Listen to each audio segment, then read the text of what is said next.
Good morning everyone. My name is Rahul. I welcome you all in your teaching project family. जैसे कि हम लोग लगाते हैं 7 AM पर प्रैक्टिस सेट हिंदी का मंडे टू सैटरडे संडे की रहती है ऑफ, संडे को आकर रिवाइज। पहला क्वेश्चन स्टार्ट करते हैं। कामायनी के रचनाकार कौन है? कामायनी के रचनाकार सबको पता होंगे क्योंकि ये हैं जयशंकर प्रसाद, ठीक है। और महादेवी वर्मा की यामा याद कर लो, यामा और नीरजा बहुत ज़्यादा फेमस है ये दोनों इनकी, ठीक है। और सुमित्रानंदन पंत की पल्लव, युगपत, युगांत, वीणा गुंजन याद कर लेना ये, ठीक है। पानी पानी होने का मतलब होता है अत्यंत लज्जित होना, अत्यंत लज्जित होना। दया सागर ये किस प्रकार का शब्द है, ठीक है। अब कह रहा है रूढ़ यौगिक योग रूढ़, अकर्मक तो है ही नहीं, आपको पता है। अब ये तीनों किसके भेद हैं? शब्द के भेद हैं। किसके आधार पर? व्युत्पत्ति या रचना के आधार पर। आपसे पूछेगा रचना या व्युत्पत्ति के आधार पर शब्द के भेद कितने? 3। रूढ़ यौगिक योग रूढ़। दया का सागर, दया सागर को क्या बोलेंगे? दया का सागर। जहाँ पे कारक चिन्ह हो बीच में तो वो होता है आपका कौन सा शब्द? यौगिक शब्द। कौन सा? यौगिक। और जो आपके बहुब्री समास के उदाहरण होते हैं वो आते हैं आपके योग रूढ़ में। और रूढ़ में कौन से होते हैं? जैसे पानी, पा प्लस नी, कोई मतलब निकल रहा है अलग अलग करके? कोई नहीं। जहाँ कोई ये मतलब नहीं निकलता ना वो रूढ़ होता है। तो दया सागर का क्या हो जाएगा? यौगिक है। क्या है? यौगिक, बी हो जाएगा। कल्पना से अधिक, कल्पना से अधिक तो ये हो जाएगा कल्पनातीत। कल्पना से अधिक को क्या कहेंगे? कल्पनातीत। नेक्स्ट, इसमें से किस शब्द अप उपसर्ग से निर्मित नहीं है? तो जो अप से नहीं रहे, अपधनवाद अपवाद, अपधन कृति अपकृति, अपधन क्रम अपक्रम, मगर ये अधि है, इसमें क्या है? अधि है, ठीक है। और क्या पूछ रहा है? उपसर्ग पूछ रहा था। तो ये क्या होते हैं? शब्दांश होते हैं। क्या होते हैं? शब्दांश होते हैं। संस्कृत में 22, उर्दू में 18, ठीक है। तो इस तरीके से याद रखेंगे। नेक्स्ट, अब इसमें से किसकी वर्तनी शुद्ध है? शुद्ध वर्तनी बतानी है। तो शुद्ध वर्तनी है इसमें अनुग्रहित, ग्रहित, इस तरीके से लिखा जाता है। इस चीज़ को याद रखना। ग्रह में क्या कर देगा वो? इस तरीके से देगा आपको पदेन रूप रा लगा के। इसे क्या कहते हैं आप? पदेन रूप रा, ठीक है। अब एक चीज़ और याद रखो आप कि पूजनीय नहीं होता है, पूजनीय होता है। क्या होता है? पूजनीय, ठीक है। यही इंपॉर्टेंट है, बाकी इंपॉर्टेंट नहीं।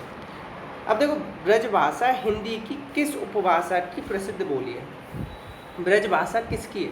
ब्रजभाषा है आपकी पश्चिमी की। एक तो ब्रजभाषा लिख लो, दूसरी लिख लो कन्नौजी, कन्नौजी, तीसरी लिख लो हरियाणवी, हरियाणवी, ठीक है।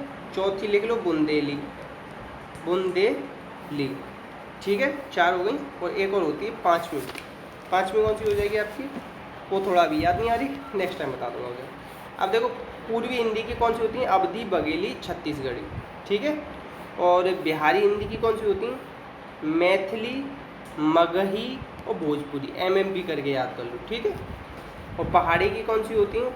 पहाड़ी की होती है कुमायूनी वगैरह, कुमाऊनी, ये जो होती हैं ये पहाड़ी की होती हैं, ठीक। अन्नाभाव, अन्न का अभाव, अन्न का अभाव, अन्न का भाव। तो का किसमें आता है? का, की, के, ये आते हैं संबंध तत्पुरुष में। किसमें? संबंध तत्पुरुष में। और तत्पुरुष में कौन सा पद प्रधान होता है? दूसरा। दूसरे को क्या कहते हैं? दूसरे को कहते हैं हम उत्तर पद। कौन सा पद? उत्तर पद। और तत्पुरुष के कितने भेद होते हैं? 2, समानाधिकरण और व्याधिकरण। और समानाधिकरण में आते हैं आपके कर्मधारय और द्वैध। पंचवटी किस समास का उदाहरण? पंचवटी में क्या आ रहा है? पहले 5, क्या आ रहा है? 5। 5 संख्यावाचक किसमें होता है? द्विग में होता है। द्विग में क्या होता है? संख्या। और द्विग किसका भाग है? तत्पुरुष का। बहुब्री में क्या होता है? दोनों पद प्रधान नहीं होते, अन्य पद प्रधान होता है। क्या होता है? अन्य पद प्रधान, ठीक है। निष्फल, मैंने बताया था ना, जब भी पहले वर्ण के बाद श, श या सा आ जाए तो ये क्या किसमें बदल जाते हैं? दोनों ये विसर्ग में इस तरीके से बदल जाते हैं। तो क्या हो जाएगा? विसर्ग संधि हो जाएगा। क्या हो जाएगा? विसर्ग संधि, ठीक है। संधि कितने प्रकार की होती है? 3, स्वर, व्यंजन, विसर्ग। देखो, आरोही का उल्टा क्या होता है? अवरोही।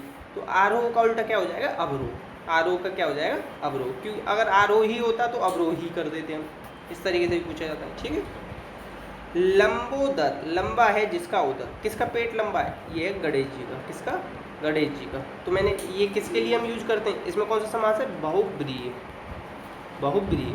तो बहुब्रीहि समास के किस में आते हैं, योग रूढ़ में आते हैं, किस में आते हैं, योग रूढ़ में आते हैं। ठीक है, तो पता चल गया वो। नेक्स्ट है आपका, चूहे का बच्चा बिल ही खोदता है। चूहे का बच्चा बिल खोदता है मतलब जन्मजात कार्य बदल नहीं सकता, जन्मजात कार्य बदल नहीं सकता। ठीक है, इसका ये हो जाएगा बी। यहाँ आपको कंफ्यूजन हो सकता है, मैंने कहा था द्विरुक्ति वाले शब्द, द्विरुक्ति वाले शब्द किसमें आते हैं, अव्ययीभाव में आ जाते हैं, और यहाँ तो अव्ययीभाव आपको दे ही नहीं रखा, अव्ययीभाव यहाँ दे ही नहीं रखा। अब आप एक चीज़ देखो, ये द्विरुक्ति नहीं है यहाँ पे, इसका अगर अलग करोगे ना तो धर्म और अधर्म, इसका क्या निकलेगा, धर्माधर्म का, धर्म और अधर्म, धर्म धर्म धर्म नहीं है, धर्म और अधर्म ये है। तो जब धर्म और अधर्म है तो ये क्या हो जाएगा आपका द्वंद्व, क्योंकि और या योजक चिन्ह, ये कौन सा चिन्ह, योजक चिन्ह, ये दोनों किस में होते हैं, ये द्वंद्व समास में होते हैं और दोनों पद प्रधान होते हैं। कौन से, दोनों पद प्रधान। ठीक है। नेक्स्ट क्वेश्चन है टीका, टीका का पर्यायवाची भाषांतर, भाष्य, विवृति, ये सभी होते हैं, ये सभी होते हैं। उल्लू का तत्सम क्या होगा, उल्लू का तत्सम हो जाएगा उल्लू, उल्लू हो जाएगा इसका तत्सम। तत्सम वे होते हैं जो संस्कृत के शब्द ज्यों की त्यों ले लेते हैं। उल्लू क्या है आपका, तद्भव है, संस्कृत भाषा के बिगड़े हुए रूप को तद्भव कहते हैं। ठीक है। नेक्स्ट, इसमें से कौन सी पूर्वी हिंदी की बोली नहीं है, मैंने बताया था ना, अवधी, बघेली, छत्तीसगढ़ी, ABC याद रख लो, अपने आप निकाल लोगे आप, केवल इतना तो याद रख ही लो, ABC। अब मालवी किसकी है, मालवी आपकी ये राजस्थानी की है, किसकी है, राजस्थानी, और वो भी उसमें भी कौन सी है, दक्षिणी राजस्थानी, दक्षिणी राजस्थानी की है मालवी। ठीक है। अब बादल का पर्यायवाची है, बादल में क्या आता है, दा आता है, मैंने बताया था आपको। ठीक है। जीमूत, जब थोड़ा थोड़ा बादल मतलब पानी जब थोड़ा थोड़ा टपकता है ना तो उसे कहते हैं जीमूत, और बलाहक भी होता है, तो ये सभी हो जाएगा इसका पर्यायवाची। नेक्स्ट है सातत्य, सातत्य का विलोम हो जाएगा असातत्य। मछली का क्या हो जाएगा, मछली का हो जाएगा आपका तत्सम, मछली का हो जाएगा, इसमें से कौन सा मछली का होगा, मीन हो जाएगा, कौन सा हो जाएगा, मीन हो जाएगा। अब देखो मीनाक्षी, मीनाक्षी कहते हैं मछली जैसे आंखों वाली को, तो ये इसमें कौन सा समास है, कर्मधार है, कौन सा है, कर्मधार है, अगर पूछ ले मीनाक्षी में कौन सा समास है। ठीक है।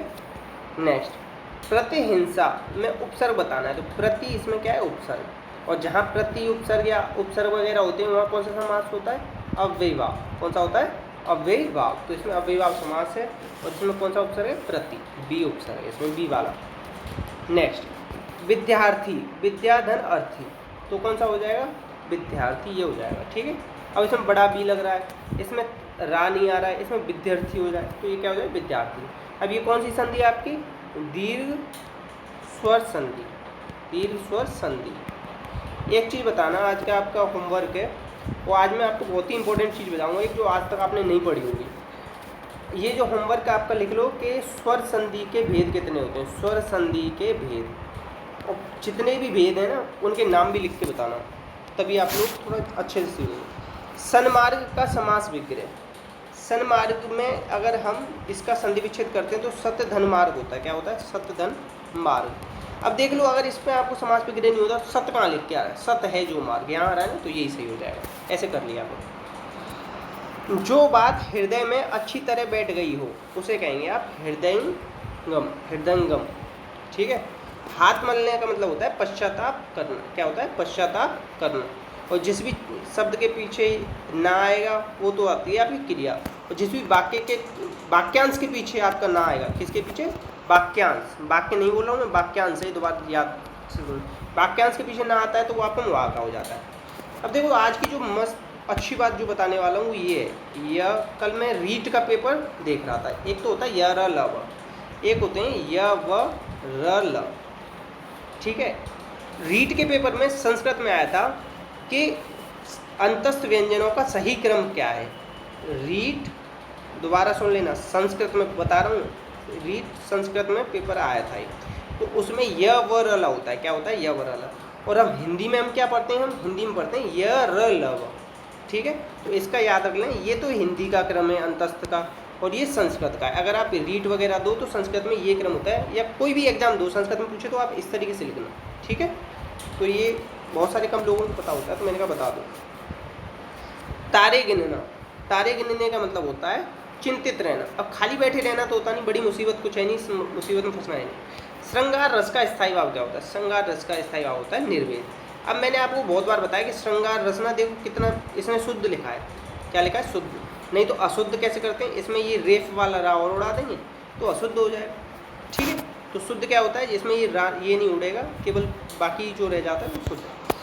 किस रस को रसराज माना जाता है? रसराज है आपका श्रृंगार रस, जिसका स्थायी भाव है रति। माना किसने श्रृंगार रस को रसराज? तो इसको माना है भोजराज जी ने। किसने? भोजराज जी ने। रस होते हैं आपके 9 प्रकार के। भरत मुनि के अकॉर्डिंग पूछेंगे तो आपके होते हैं 8 प्रकार के।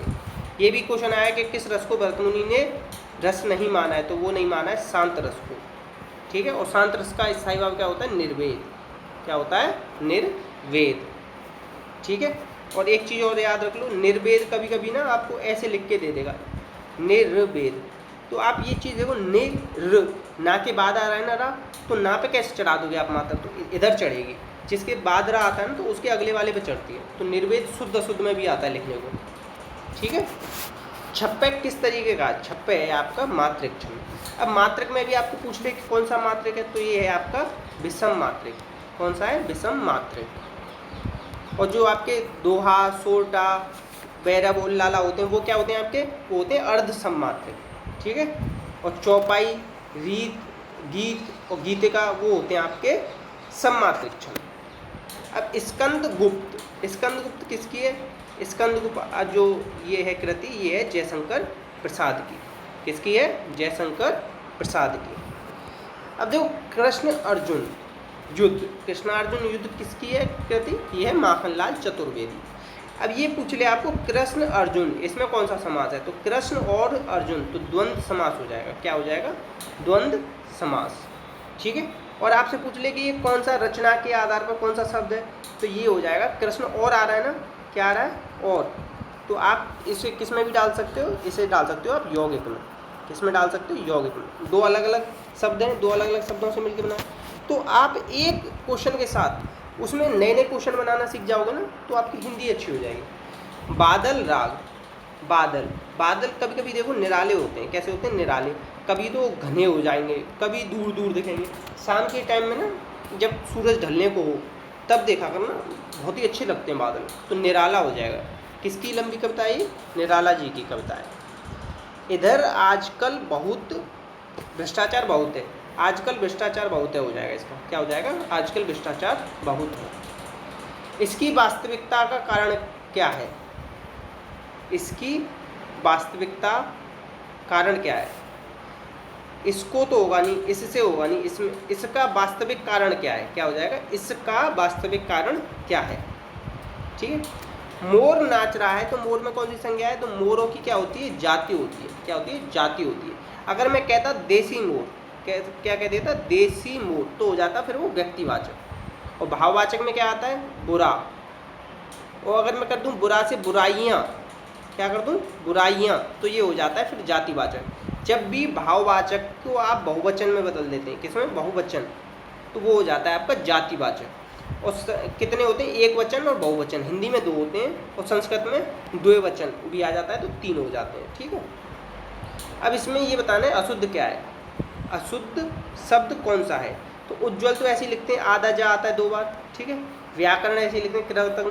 शताब्दी, शताब्दी में ना दी बड़ी वाली मात्रा आती है, शताब्दी। ठीक है, इस तरीके से लिखो। वह व्यक्ति जो अभी आया है, वह और जो सो किस में आते हैं? ये आते हैं आपके मिस्र में। किस में आएंगे? मिस्र में। और मिस्र में और क्या आता है? की बहुत मिलता है, या जो सो, इन्हें आप याद कर लो 3, बाकी सब अपने आप हो जाएगा। और संयुक्त में होता है इसलिए, किंतु, परंतु, वर्ण। व्याकरण के आचार्य के लिए क्या शब्द होता है? व्याकरण के आचार्य के लिए एक शब्द होता है व्याकरण। क्या होता है? व्याकरण। व्याकरण। आपको एक चीज़ और बता देता हूँ, ये पूछा जाता है व्याकरण में कितने उपसर्ग हैं, तो बे धन आ धन करण, तो इसमें 2 हैं। कितने? 2।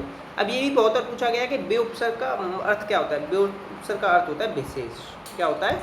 विशेष। और आ का होता है चारों ओर से। क्या होता है? चारों ओर से। क्या होता है? चारों ओर से। तो एक चीज़ याद रखना, ये पूछ लिया जाता है व्याकरण का मतलब क्या है। व्याकरण का मतलब होता है विशेष रूप से चारों ओर से भाषा को शुद्ध करने वाले को ही व्याकरण कहते हैं। ठीक है, विशेष रूप से चारों ओर से व्याकरण को शुद्ध करने वाले को क्या कहते हैं? व्याकरण। कुंती का पुत्र होता है कौंती। क्या होता है? कौंती। अब इसमें किस में आई प्रत्यय से बना है? ये हो जाएगा भलाधन ई, भलाई। ठीक है, अब निष्ठा इसमें समझौता है तो अब देखो मिठाइयाँ, मिठाइयाँ इस तरीके से लिखा जाता है, कभी भी इसमें ये बड़ी मत लगा देना। ठीक है, इस चीज़ को भी याद रखना। ऐसी दवाइयाँ, दवाई में भी ये दुकान वाले बड़ी ही लगा देते हैं, मगर बड़ी ही नहीं आती, वो छोटी ही आती है। इस चीज़ को याद रखना। ठीक है, अब किस मुहावरे का अर्थ परेशान करना होता है? परेशान करने का अर्थ होता है छक्के छुड़ाना। क्या होता है? छक्के छुड़ाना। बाकी तीनों का कोई मतलब नहीं निकल रहा है। क्वेश्चन के अकॉर्डिंग भी सॉल्व करते हैं हम लोग मुहावरे को। यह किताब रमेश को दे दो। कर्ता ने कर्म को, कौन सा आता है? कर्म को। कर्म की विभक्ति होती है को। अधिकरण की होती है मैं पे पर। संप्रदान की होती है के लिए, के लिए। और करण की होती है से। से क्या, कौन सा से होता है? जुड़ाव वाला। एक होता है अपादान में से, वो अलगाव वाला होता है। ठीक है, चंद्रमुख। चंद्रमुख में कौन सा समास है? मुख की विशेषता क्या है? कि वो चंद्र है। मुख की विशेषता क्या है? कि चंद्र है। तो मुख चंद्र है, तो ये कहाँ आ जाएगा? कर्मधारय में, क्योंकि कर्मधारय में उपमेय और उपमान और विशेषण, विशेष्य। मुख क्या है आपका? विशेष्य है। चंद्र क्या है आपका? विशेषण है। तो क्या हो जाएगा? कर्मधारय समास। ठीक है, नेक्स्ट आकर्षण का विपरीतार्थक होगा आपका विकर्षण। आकर्षण का क्या हो जाएगा? विकर्षण। बहुत तेज वर्षा हो रही है, इसमें प्रविशेषण बताना है। वर्षा क्या हो जाएगा आपका? संज्ञा। क्या हो जाएगा? संज्ञा। तेज क्या हो जाएगा? विशेषण, विशेषण। और बहुत क्या हो जाएगा? जो विशेषण की विशेषता बताते हैं उन्हें प्रविशेषण कहते हैं। तो ये क्या हो जाएगा? प्रविशेषण। बहुत क्या हो जाएगा? प्रविशेषण। मध्यकाल में काव्य भाषा के रूप से सर्वाधिक प्रचलित हिंदी थी, तो वो थी आपकी ब्रजभाषा। और ये किस में आती है? पश्चिमी हिंदी में आती है। कौन सी? पश्चिमी हिंदी में। और इसका विकास किससे हुआ है? पश्चिमी हिंदी का सौरसैनी अपभ्रंश से। सौरसैनी अपभ्रंश से। और ये हिंदी जो है हमारी क्या है? राजभाषा। ये 341 से लेके नेक्स्ट आर्टिकल तक में आती है। ठीक है, इस तरीके उस भाग 17 में आती है। ठीक है, और हमारी कितनी जो है देश में भाषाएं कितनी है? 22 हैं। कितनी भाषाएं? 22। अब मैंने मगही बताया था आपको, मगही किसकी होती है? बिहारी की होती है। अवधी वगैरह छत्तीसगढ़ी पूर्वी हिंदी की होती हैं। राजस्थान की 4 तरीके की होती हैं, वो बता दूँ किसको, लंबा हो जाएगा नहीं तो वीडियो। धा का उच्चारण स्थान बताना है, तो धा का उच्चारण स्थान क्या होगा? त थ द ध त थ द ध न, द ध न। तो धा किस में आ रहा है? ये आ रहा है आपका दंत में। किस में आ रहा है? दंत में। अब दंत में 2 और होते हैं, ल और श। ये सवाल वाला सा आता है, तो इस चीज़ को याद रख लें। तो ये किस में आएंगे? दंत में। तो अगर आपको वीडियो अच्छी लगी हो तो प्लीज़ लाइक कर देना, दोस्तों को शेयर कर देना, और प्लीज़ पर्सनली बोल दिया अगर वो लोग ना, जब ऐसी बहुत सारी वीडियो शेयर होती रहती हैं तो देखते नहीं। ये जो आज मैंने आपको बताया है य र ल व और य व र ल, इसमें कोई कन्फ्यूजन हो तो कमेंट बॉक्स में पूछ लेना। बाकी जो क्वेश्चन पूछा है कि स्वर संधि के भेद बता देना। और इसी के साथ अपना और अपनों का ख्याल रखना। जय हिंद, जय भारत।